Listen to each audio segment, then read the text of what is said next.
Today I'd like to explore with you his book, Feeling is the Secret, from my experience and many who I've spoken with who've applied this book in their life. So, the feeling of the wish fulfilled is acceptance of the fact of already being who you desire to be, and your world already being what you desire it to be as, without judging appearances inharmoniously. This is the key to building and maintaining an ideal world, as he starts off by saying. The world and all within it is our conditioned consciousness objectified. Consciousness is the cause as well as the substance of the entire world. So it is to consciousness that we must turn if we would discover the secret of creation.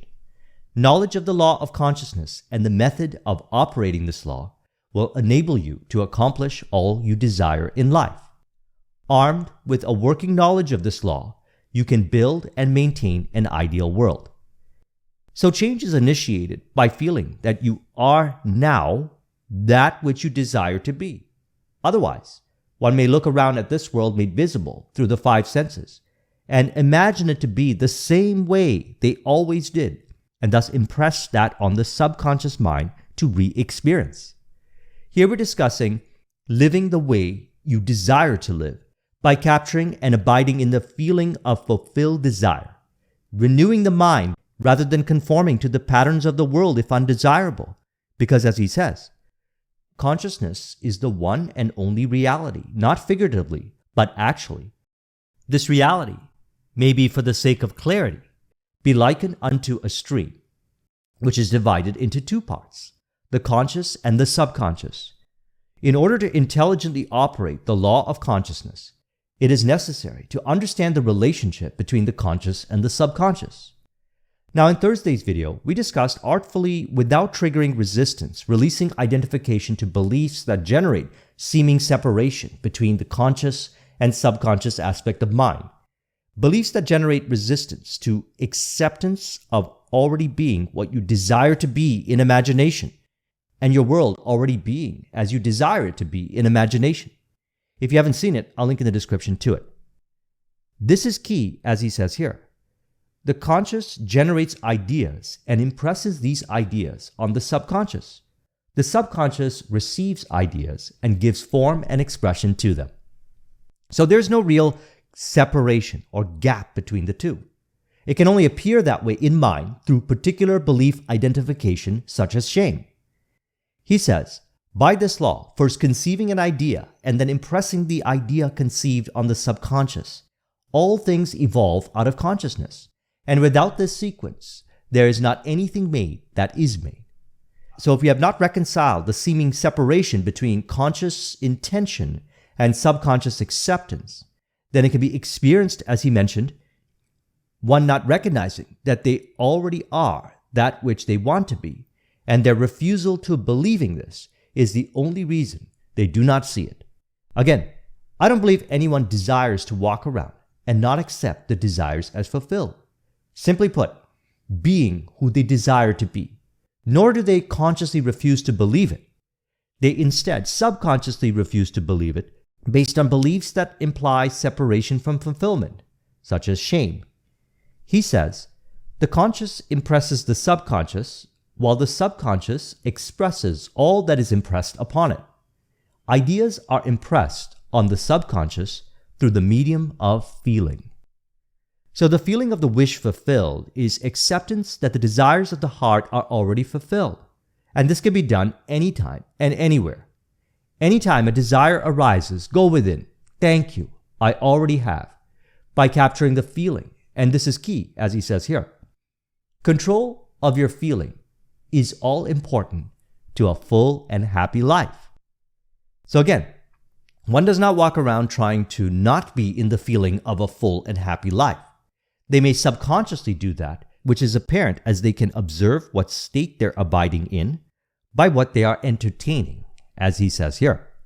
Do not dwell on the imperfection of yourself or others, which we know is seeming imperfection, as we're the ones imagining what appearances imply, which he says, to do so is to impress the subconscious with these limitations. What you do not want done unto you, do not feel that it is done unto you or another. This is the whole law of a full and happy life. Everything else is commentary.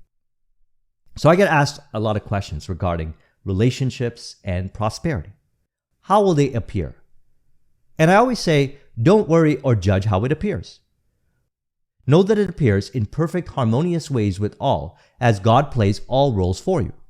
And by that I mean, the world that appears arises from God, appears as different emanations of God, animated by God. And this includes individuals that arise who are involved in the theater to play it out in a harmonious way, as stated in John 1:3. All things were made by him, and without him was not anything made that was made. Speaking of which, and in relation to the question, we're taught not to seek visible causes. Visible causes are appearances, and by that I mean there's only one cause within, I am. Exodus 3:14. And God said unto Moses, I am that I am. And he said, Thus shalt thou say unto the children of Israel, I am hath sent me unto you. Seeking for visible causes can result in making up theories which, although may be interesting, get disproven again and again as one goes around in circles, laboring in vain, as Romans 11:33 states. His ways are past finding out. So then consider Romans 12:2. Do not conform to the pattern of this world, but be transformed by the renewing of your mind. Then you'll be able to test and approve what God's will is, his good, pleasing, and perfect will. So go within and find your own way to relate harmoniously with the one universal cause within that gives you your desires and fulfills them for you. And it is the one cause within all, as he said in The Power of Awareness. There's no real separation or gap in consciousness. I am cannot be divided. He says, think feelingly only of the state you desire to realize, feeling the reality of the state sought, and living and acting on that conviction is the way of all seeming miracles. All changes of expression are brought about through a change of feeling. A change of feeling is a change of destiny. All creation occurs in the domain of the subconscious. What you must acquire, then, is the reflective control of the operation of the subconscious. That is, control of your ideas and feelings. I like how he said reflective control. See, the world made visible through the five senses is the result of reflective consciousness. Consciousness is the light that is refracted out, conditioned through imagination, manifesting through mind as the world made visible through the five senses. Another way of saying this is, the universal light of consciousness reflects on the mirror of your mind, which is part of the individuality experience. The light of consciousness is the central sun, and the subconscious mind is the moon, which refracts the light out as the outer expressions of life. This is why you hear some mystics refer to the visible world as the world of shadows. Think of an evening walk lit up by moonlight. The moon is reflecting the light from the sun unto earth. So imagine ideally by thinking feelingly from the premise of already having what you desire, to impress that onto the subconscious mind, and the universal light of consciousness will take that and reflect it as the world made visible. This is why it is key to guard the subconscious mind from false impressions. And by that I mean, anytime the visible world is experienced, be aware of what you are thinking feelingly upon in relation to it. This is an ongoing practice. Matthew 10:16. Behold, I send you forth as sheep in the midst of wolves. Be ye therefore shrewd as serpents and innocent as doves, which means discern from your vision, because, as he says, the subconscious never alters the accepted beliefs. It outpictures them to the last detail, whether or not they are beneficial. So, you're the only one who can alter the beliefs that play out by what you think feelingly upon. So if something appears that you would not consider beneficial, don't react. Let the world be, and reimagine it the way you desire it to be as. Or be still, to release identification to the belief that results in reactivity. This is the practice to purify the mind from inharmonious beliefs, and building and maintaining an ideal world. He says, in defining your object, you must be concerned only with the objective itself. The manner of expression or the difficulties involved are not to be considered by you. To think feelingly on any state impresses it on the subconscious. So by assuming the feeling that would be yours, were you already in possession of your objective, the subconscious is moved to build the exact likeness of your assumption. Your desires are not subconsciously accepted until you assume the feeling of their reality. So what is emphasized over and over again is now is where all the power is. The past is purely imaginary. The future is purely imaginary.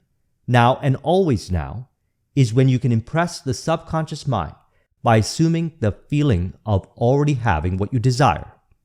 He says, mastery of self-control of your thoughts and feelings is your highest achievement.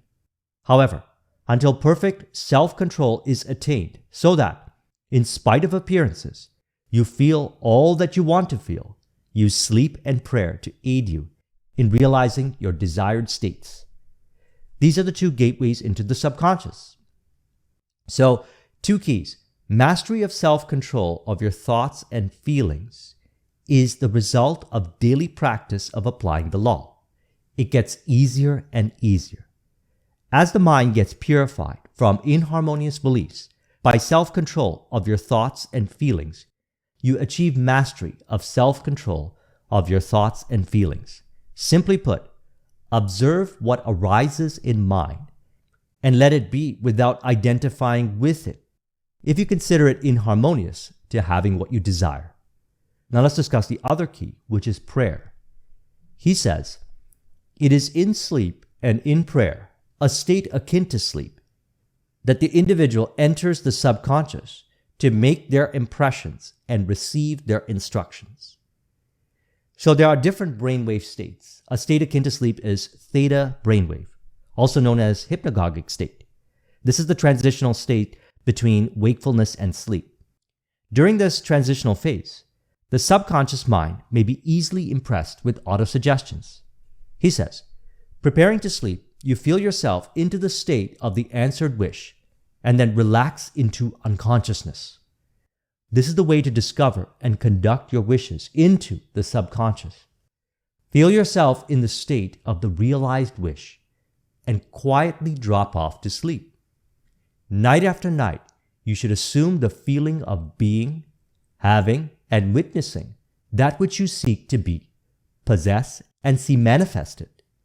Never go to sleep feeling discouraged or dissatisfied. Never sleep in the consciousness of failure. Your subconscious, whose natural state is sleep, sees you as you believe yourself to be. And whether it be good, bad, or indifferent, the subconscious will faithfully embody your belief. So, prior to going to sleep, what I like to do is record myself saying my autosuggestions. Set it in the present tense of having, which can be, for example, I have a lavish, steady, dependable income, consistent with integrity and mutual benefit. And I play that over and over again with some light music in the background and fall asleep to it. A while back, what I did was play one of Bob Proctor's over and over again prior to sleep, which was, I am so happy and grateful now that money comes to me in increasing quantities through multiple sources on a continuous basis. And it worked as I started to see more sources of income appear as a result of accepting that suggestion. I remember I gave it to one of my friends who fell asleep listening to it, and she reported that the next day money started appearing from unexpected sources.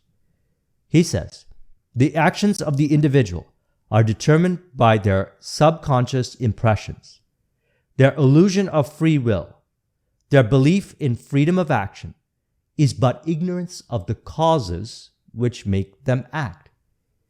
They think themselves free because they have forgotten the link between themselves and the event.